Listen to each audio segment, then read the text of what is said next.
البنات شوفوا نتوما عارفين ما تنهضرش في كندخلش في زعما في الشبوقات والمواضيع ونبقى نهضرت انا ونتحجج ونعطي الراي ديالي وبزاف د الحوايج زعما صافي كنتمشي على جنب الحيط ما كندير الكونتوني ديالي شي حاجه كندافع على راسي ما باش نهضر على شي واحد ولا لا.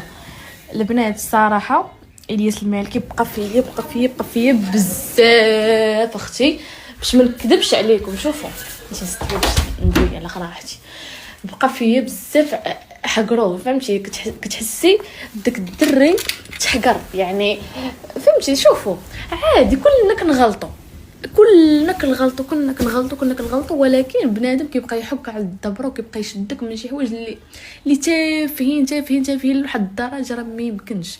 وحق الله وداروا لي واحد التدويره والصراحه حقروه بمعنى الكلمه حقروه.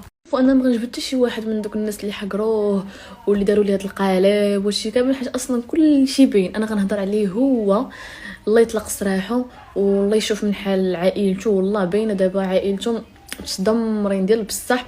والله الياس والله حتى دري نقي وخاك تحسي به كيعاير وداكشي كتحسي به القلب ديالو ابيض فهمتوا. ما كانوش كيشوفوا فاش كان كيدعم الناس في تيك توك فاش كان كيعاون هذا فاش كان صيفط لك خونا الفلوس ما عرفتش شحال كان صيفط ليه.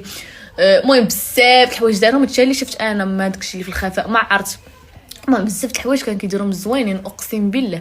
ولكن باش بنادم يدير الغلطه صغيره وكيشوف غير ديك الغلطه صغيره وكيشوف بزاف الحوايج زوينين فكتعرف راسك راه ما مسروتش البنادم راه اقسم بالله. شوف ما بديوش عليا مشى هكا ولكن والله حتى الياس ما مسروتش البنادم.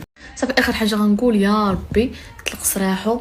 والله البنات عافاكم اي وحده شافت الستوري دعي معاه والله دعي معاه ديروا خوها ديروا ولد عمتها ديروا خوها الكبير فهمتوا بزاف د الحوايج تحطي راسك في بلاصه اختو ولا مو ولا شي حاجه بحال هكا. المهم دعيو معاه يا ربي يطلق سراحه. والله ما بغيناش ليه هادشي والله يا ربي تشوف من حاله وصافي اختي هادشي اللي كاين.